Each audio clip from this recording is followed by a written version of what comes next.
Hi, I'm Roberta. Welcome to my kitchen and welcome to my friend Anthony from Vannella. Thank you very much for having me. As you know by now, we're here to bust the myth that seafood and cheese don't go together, because we know they do. It's so not true. And I love this recipe because not only do we have seafood, beautiful Queensland scallops, cheese, beautiful Scamorza, we're throwing in some Nduja as well. Oh, and some gorgeous whey butter, of course. And some gorgeous whey butter. Tell me about the Nduja. So Nduja originates in Calabria, in the south of Italy. It's a spicy, spreadable sausage, spreadable salami. So it's a salami, but it's a paste. That's right. Okay. You can actually spread it, but it's very hot, it's very spicy. So if you like it fiery, go ahead and do that. Otherwise, we're going to give you some alternatives as well that you could think about as well. So I was asking Anthony, what if someone was pescatarian? They're not going to want to put the Nduja in here. And you had a good suggestion. So without the meat concepts, you could still go for the same flavour profile by putting things in like some hot paprika or some smoked paprika with some hot chili, mix that through the butter, and you'll still get the same kind of flavour profile without the lovely porkiness. Your loss. But you'll get the lovely, the chili vibe going. Yeah, absolutely. So talking about the porkiness, because we've been trying to work out what are some of the rules when you're matching seafood and cheese. What are you looking out for? And we think this is mainly about that lovely savouriness, don't we? Yeah, this particular recipe plays on using sweet, spicy, very savoury umami flavours. So the butter, the Scamorza Bianca that we're using here to give it that nice melting quality, to gratinate on top of the scallops, that's going to give it that lovely salty, buttery flavour profile, which works really well with the mildness of the scallops. Now, I do have to say, our fishmongers come through today with the smallest scallops I've ever seen in my life. Yeah. But they are beautiful, fresh Australian scallops from Queensland, saucer scallops. Often you see them much bigger. They're imported, and that's fine. A lot of the chefs I know use the Japanese or the Canadian scallops. The recipe's still going to be the same. We'll probably use less of the butter than we'd use if we had a dozen big ones. And these will just spend a little less time under the grill, right? Yeah, I would say for this particular recipe with all the ingredients as they are, if they're really small scallops like this, do 24 rather than 12. Right. And then if they're the larger type, do the 12 scallops. Beautiful. Yeah. Let's get started. Okay, let's go. Now, first things first, we need to get our oven on while we start preparing the ingredients. Because you want it quite hot, don't you? Quite hot with the grill on. So get it up there, you know, upwards of 220 fan force, but with the grill on, all right? Now, while that's happening, we are going to prepare our Nduja butter. Now, I know we're talking about seafood. Yes. But we do have some beautiful pork salumi here. I think we could make this Nduja butter and put it over chicken. Oh, absolutely. Or steak. Yeah.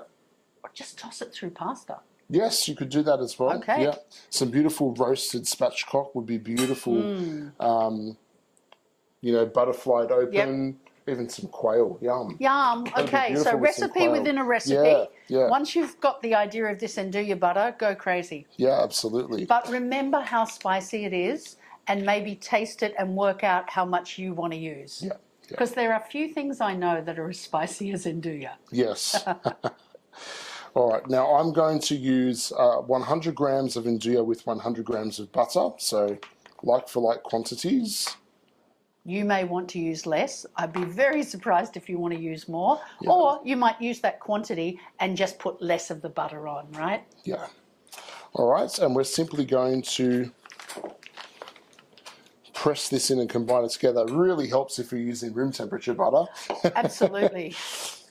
So this is something we could do ahead of time too, isn't it, Anthony? Absolutely. You can make this butter up and keep it in the freezer. Yes, you could. You could actually make it into a bit of a log. That's what I normally do. And then slice it into little rounds and place a little round on top of each scallop, and that would be something you could do way ahead of time. Of course. So you could have your scallops prepped up in the fridge, ready to go under the grill. Yep, just put a little disc on top of each one of the Nduja butter. The more I can do ahead, the happier I am. That Lovely. is a gorgeous colour too. Look at that. Love Beautiful. Terracotta. Yeah. All right. Lovely. Next up, scallops. Next up, the scallop. Now let's prepare the scallops in the dish, and so that they don't sort of roll around everywhere and they stay nice and flat in the oven, we're going to aid that by laying down some rock salt. So I've got some Olsen's rock salt. Now, you may already know this trick, but if you don't, it's life-changing. Yeah. Oysters, scallops, anything in a shell, anything that's got an uneven base benefits from being on a bed of rock salt. Yeah. And completely irrelevant, but I'll tell you anyway, potatoes. When I'm cooking potatoes for gnocchi, I bake them on a bed of rock salt because the rock salt draws some of the moisture out. Yeah, absolutely. So just kind of nestle the shells in. Oh, they look pretty too. They do. In fact, the rock salt's also a really good way to serve oysters or scallops or anything that has an uneven shell because it gives them something to nestle into. Yeah.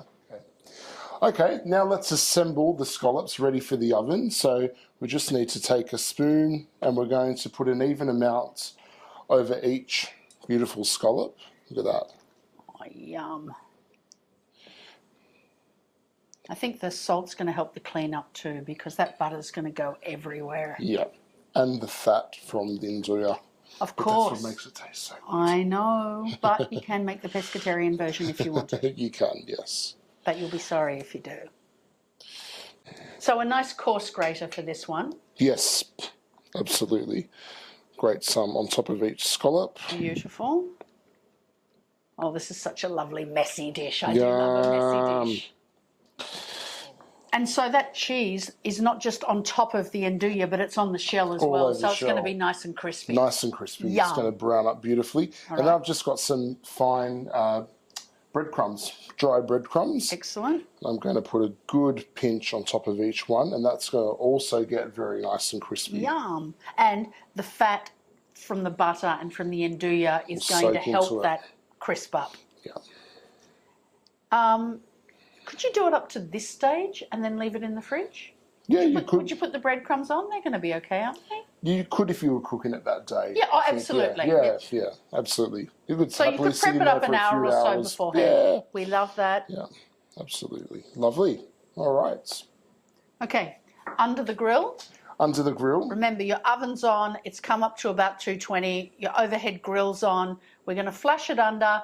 Timing is going to depend a little bit on the thickness. Yeah. But really, what are we looking for? Until what? Nice and brown and bubbly. You won't see the scallops. They're completely covered. No. The main thing is you do not want to overcook the scallops. They can be so easily overcooked. So for little tiny baby scallops like this, I would say 2 minutes. Yep. For the larger size, maybe 4. But you know what? Buy beautiful, fresh scallops. Yeah. And I love scallops raw. Yeah. So if you're the sort of person who eats raw seafood anyway, don't be too worried about your scallops cooking through because when they're still glassy in the centre, they're beautiful, aren't they? Yeah. All right, yeah. under the grill and we'll show you what happens. Oh my goodness. Now I understand why you wanted to grate the cheese over the top because, can I pick one up? Is it going to be too hot? Look at that. You've got chef's fingers. You pick them up for me, chef. How can he do that? Look at that. The cheese is melted all around the shell. Yeah. It smells It's gone fabulous. crispy. Smells buttery. You've got the spiciness of the Nduja. Yum. Now, if you can resist eating them, you can put it down if it's burning your fingers. Oh, it is so spicy. If you can resist eating them straight from the tray, I suggest when you plate them up, you make a bed of rock salt as well, because that will help hold them in place. Yes. And you know what? I wouldn't limit this to scallops. I think mussels on the half shell would be brilliant with this. Yeah. You said even crustacea, even Yeah. like prawns, butterflied prawns with this butter on it. Yeah. Butterflied prawns on over the coal or over woods, and then brush the Nduja butter over the top. It would be absolutely beautiful. It would be. What about the Scamorza? When are we getting that in there? Grate it on afterwards, I think. Yeah. And just give it enough to melt over. So it wouldn't be all crispy like this, No. we'd just melt it in. Yeah, yeah. We're getting carried away. Seafood and cheese. Yum. Now you know they do go together. Enjoy.